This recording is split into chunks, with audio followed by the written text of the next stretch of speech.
WNYC Studios is supported by Odoo. When you buy business software from lots of vendors, the costs add up and it gets complicated and confusing. Odoo solves this. It's a single company that sells a suite of enterprise apps that handles everything from accounting to inventory to sales. Odoo is all connected on a single platform in a simple and affordable way. You can save money without missing out on the features you need. Check out Odoo at odoo.com. That's odoo.com.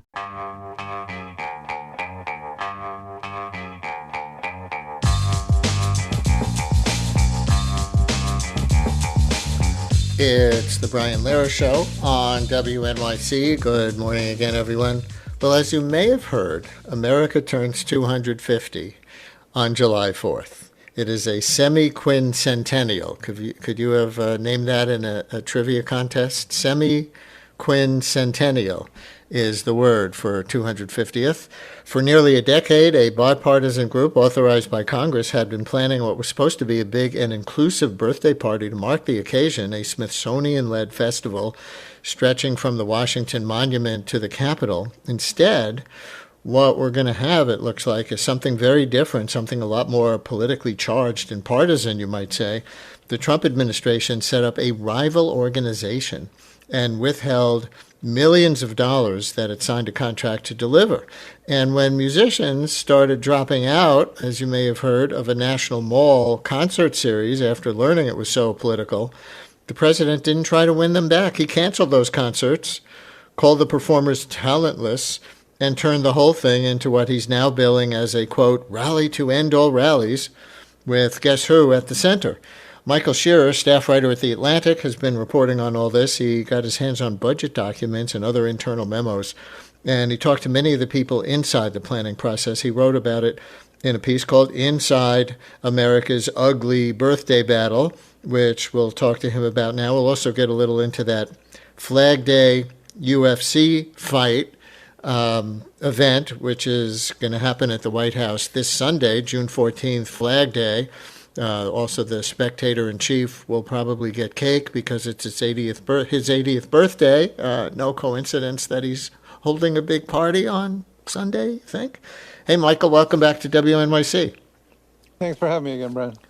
And listeners, you're invited into this party. Are you planning to attend any of the 250th anniversary events on the National Mall, in your city, whatever it is, or anywhere around the country? And more broadly, what do you think America's 250th birthday should look and feel like? 212-433-WNYC with Michael Scherer from The Atlantic. Call or text 212-433-9692. And Michael, I'll read for our listeners the opening of your story. You wrote, years before Poison's Bret Michaels, Young MC, and the Commodores dropped out of this summer's concert series on the National Mall, planners envisioned a Smithsonian-led blockbuster festival stretching from the Washington Monument to the U.S. Capitol that would be open to all and free of partisanship, unquote. So who is behind those plans, and what did they envision? You got to go back in history. You referenced about 10 years. In 2016, Congress passes a law that says we're going to plan for a big celebration in 10 years, sort of a repeat of the 1976 celebrations, if any of your listeners are old enough to remember those, for the 200th anniversary. And they've been planning ever since. And so there were tons of events that were put together. I mean, like a bunch of these are still definitely happening. There's going to be a ball drop on the night of July 3rd in Times Square. There's going to be a block party in Los Angeles. The plan for D.C. was to basically let Smithsonian take the lead on the National Mall. Every summer there's an event called the Folklife Festival the Smithsonian puts on. It's sort of a cultural workshop performance festival that lasts a couple weeks. They were going to expand that, make it bigger, make it last longer.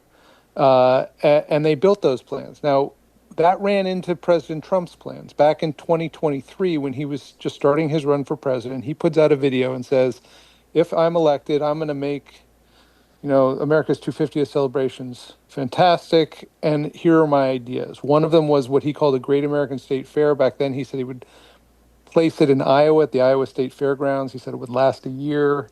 He talked about a high school sports competition called the Patriot Games, a bunch of other things. And when he's elected, his aides come to Washington and meet with the people who are organizing all these other events, long before his election. And for several months, they get along, and they try and figure out a way to coordinate their efforts together.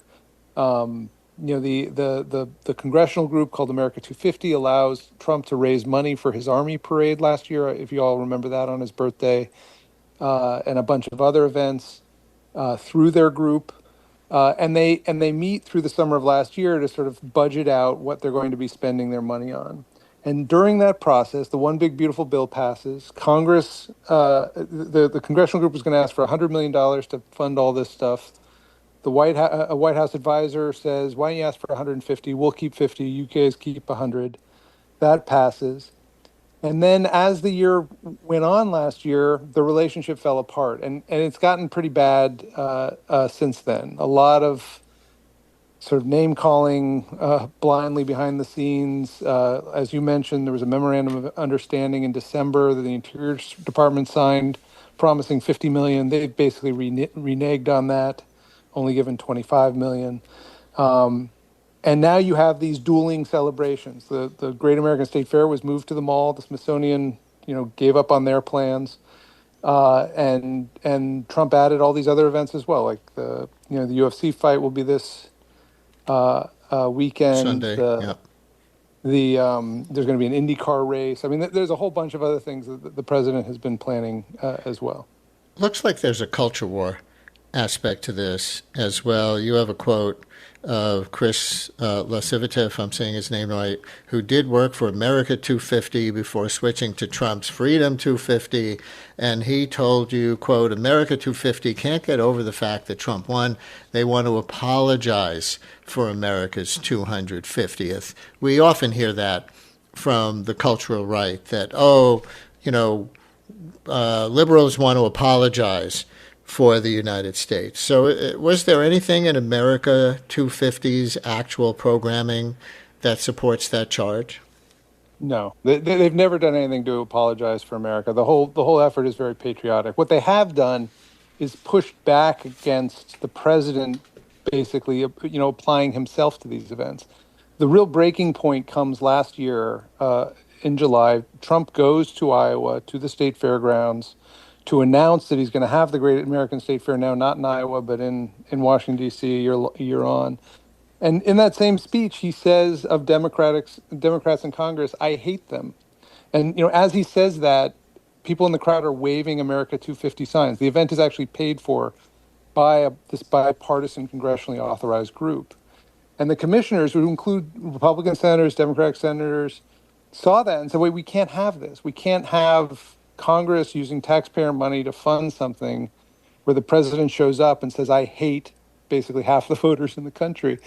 We have to find a way to disentangle this, and that ends up being sort of the core problem here. I think the other issue that comes up is, as the year goes on, I mean, even after that, there was a budget agreed to, and I got a copy of it, that basically said, and the White House was on board with this at one point, that about $100 million was going to go to the America 250 programming, because everybody was working together at that point. There was only one group planning the celebration. There was a White House task force working with this group. Trump's advisors were employees of this group. And that $100 million agreement has basically been reduced to $25 million now. And I got these sort of hyperbolic statements from an unnamed Interior Department official when I was doing this story, saying this administration will not light taxpayer money on fire, full stop, referring to the work of America 250. It's an accusation without any backup. There's no claim anywhere that America 250 is lighting money on fire. There's disagreements over, whether it's the best way to spend the money, or whether, it should be spent on different types of programming. But it's basically become a pretty nasty battle behind the scenes. Yeah, and you're right that the nastiest fights have arisen over money. And talk about lighting money on fire. The Trump group, Freedom 250 sponsorship packages, I see, offer donors a photo with Trump and a press announcement for $2.5 million and up. So is this a national birthday celebration or a fundraising vehicle? Well, so America 250, the congressional group, also was taking sponsorships. If you watched the Super Bowl last year, there was America 250, logos on the field. The Dodge, the car company Stellantis has an investment. Coca-Cola has a partnership with America 250. I mean, there are lots of private companies that have made partnerships with America 250. What Trump did was when he said, okay, here are the events I want to do, including the Army Parade last year, was he turned it over to his own political fundraiser. And she ran it basically like she runs his super PAC or like she ran the campaign. If you give a certain amount of money, you get this level of access, you get this sort of a press release, you get this sort of, role in the programming of events. I mean, if anybody watched the Army Parade last year, it was pretty obvious who was sponsoring because they kept pausing the parade to say, Palantir and Coinbase and Amazon are sponsors of this parade. And so there is a very transactional element to it. And what's interesting is that, at least for the Army Parade and those events last year, the donors to the Trump efforts were very much people looking for, access to the White House because they have issues before government. They weren't Coca-Cola or just companies that want to use the brand to sell more product. They were, companies like Amazon and Coinbase who are the same ones who funded the ballroom, the same ones who gave it to the inauguration. I mean, these are companies that over and over again Trump's fundraisers are going back to and saying, look, the president would really like you to do this, and then they pony up the money. I see. So it wasn't that there wasn't a lot of fundraising going on with corporate sponsorships for America 250 in the first place. It's that the donation seemed differently intended because this is so associated with Trump that the donors to this are probably looking more explicitly for political favors from government. Am I getting that right? Yeah, I think it's a safe bet. I mean, we don't know yet who the donors are to Freedom 250, which is the new Trump group that was set up in December, which is sponsoring the UFC fight. Although the money there is a little complicated because I've been told that Freedom 250 is not paying for the UFC fight. That's not going to be paid for by the UFC, but they're branding the event as a Freedom 250 event. So we don't know, and we may never know. I mean, we don't know what's going to be disclosed. We'll be able to figure out from the programming. There have been a couple press releases of companies, I think John Deere is one of them, that are not super political, that, are the kind of company that would take out sponsorship of a state fair event, for instance. But I think it's safe to assume based on the fundraising record here that some of those companies that have been really trying to win Trump's favor, will be donors. Listeners are chiming in with alternative events that they're going to be participating in. One says, this Sunday, June 14th, I will be celebrating Flag Day by co-hosting a watch party for the Rise Up, Sing Out concert being sponsored by the Committee for the First Amendment, and it goes on from there. Listener writes, speaking as a child of immigrants, I think the 250th birthday of these United States should be nothing if not a revolution. I declare my independence from fascism. And then we have, Jessica in Montclair. You're on WNYC. Hi, Jessica. Hello. So what I would love to see is a celebration of all the different contributions that waves of people who've come to this country have made to what we consider quintessential American culture and life, like jazz and clogging and bagels and all the different ways that people from all over the world who've either chosen or have been brought here against their will but are still here have contributed to this country. And I just want to say I'm so frustrated by our inability as individuals to get rid of this horrible government and the fact that we're putting our face forward with UFC fighting and things like that. It's just disgusting. So that's all I have to say. Thank you very much. So UFC fighting in, apparently an essay writing contest out, because, Michael, I see the Trump team's main spending criticism based on the way I read your article, seems to be what they call America's Field Trip, an essay writing contest that sends student winners on trips to historic landmarks around the country. And so what's the issue around that? Why is the Trump team criticizing the spending on that? And is it a legitimate complaint? Well, so I went to them and I said, why is it that you think that this money is being misspent? Like, where's the evidence? Because there's just not a lot of obvious evidence that money is being misspent. You can criticize the priorities, but not actual misspending, at least in recent years. And they pointed to that program. That program has gotten more than 20,000 students to write essays, usually through their schools, about the country.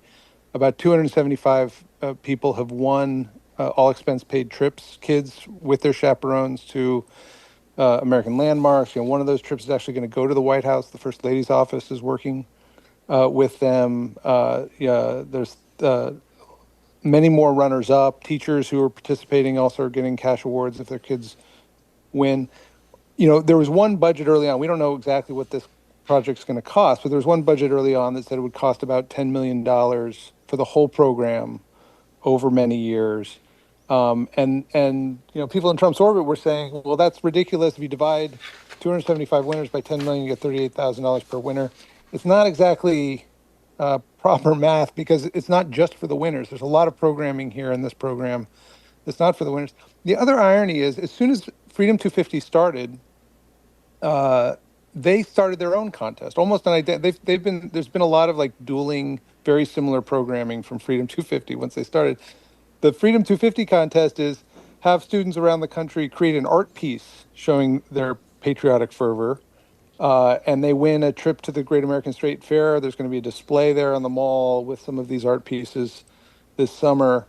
We don't have a budget for that, but it's a very similar type of programming being done by Trump's team. And there are lots of incidences like this where, like, once Freedom 250 started, they opened a merchandise store using Trump's campaign vendor, T-shirts, mugs, pins, things like that looks almost identical to the America 250 merchandise store. So, Americans now have this weird, bifurcated celebration where they can either identify with one brand celebrating the nation's 250th anniversary, Freedom 250, or celebrate it with the other brand, America 250. Robin in Westchester has an alternative plan for Sunday Flag Day, UFC Fight Day. Hi, Robin. You're on WNYC. Hello. Hi, it's Robin. I just wanted to say that instead of watching a fight on the White House lawn, I'm part of a committee that's putting on a pride event in our little town in Westchester County in Briarcliff Manor. And we're excited because we're celebrating our community, that we're welcome, and we're celebrating the diversity, and that we are a safe and welcoming community. And we're going to have fun things for kids. And it's kind of the antidote for UFC fighting on the White House lawn. Robin, thank you very much. And one more, Dominic in the Bronx. You're on WNYC with Michael Scherer from The Atlantic. Hi, Dominic. Hi, Brian. Hi, Michael. As I told your screener, who is lovely and a CUNY graduate, I think coming from the extreme left, I wanted to say that I think this is the most honest celebration of this country. It's the Roman spectacle of these gladiators beating the crap out of each other on the front lawn. It's the spectacle of fascism, of write an essay that praises America and ignores its sullied history. And as disgusting as I find this administration, I have to admit it's an honest representation of what this country has been for a very long, unfortunate time. And I think there are many ways to celebrate. I'm going to do the most awkward thing and attend a Roman Catholic festival of St. Anthony at my mom's church, and I'm an atheist. This is what I will do to avoid. Yeah, I'm sorry.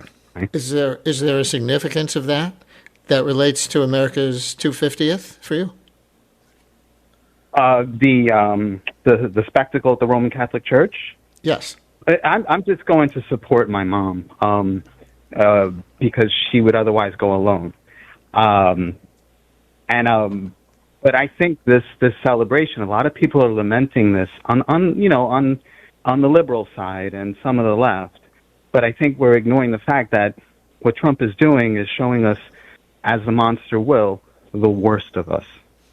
Dominic, thank you. I'll leave it there. Well, obviously you hear, Michael, some of the dissenters from what they're doing chiming in, and some people who are really grossed out by the Trump administration. I think you make a good historical point that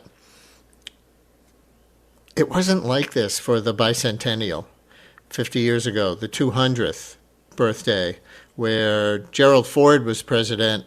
We were just coming out of Watergate in Vietnam. There was a lot of division in the country in the years leading up to that. But I think not so much for the bicentennial, nothing like this.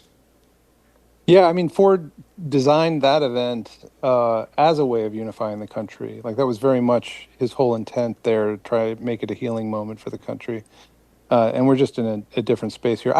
One thing I do want to say in response to those callers is that I'm talking about the organization on the federal level and where federal money is going to plan these events. But there are literally hundreds, probably thousands of events that are going to be held this summer to celebrate the 250th. And a lot of them are local events. And a lot of them are totally disconnected from Trump, disconnected or only tangentially connected with the congressionally authorized group.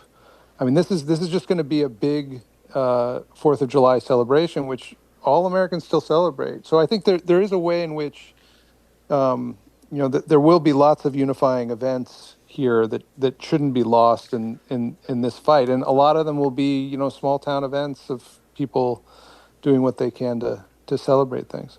That's a great point. And so to finish up, we have the Smithsonian moving ahead with its own 250th celebrations, including, fascinatingly, Burning Man, that arts festival in the Nevada desert, and all the spending by the Trump team's alternative Freedom 250 is now the subject of a Democratic investigation in the House.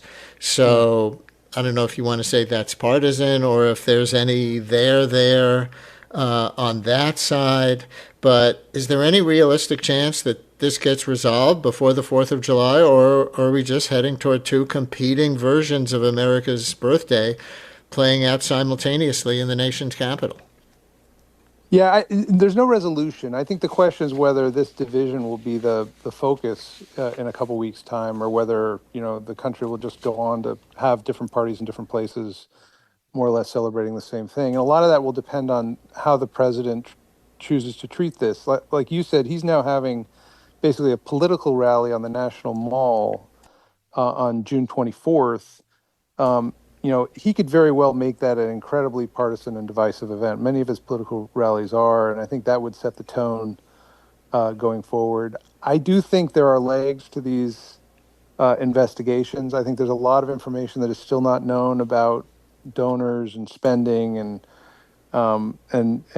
what aides to Trump have taken in federal money as part of this process. I know Democrats in the House are very interested in that, and depending on the outcome of the election this fall, they may have subpoena power going into next year, and I think this will be one of their areas of focus in terms of the investigation. So it may be that a year from now we're still talking about this and finding out more about how money was spent and how these decisions were made.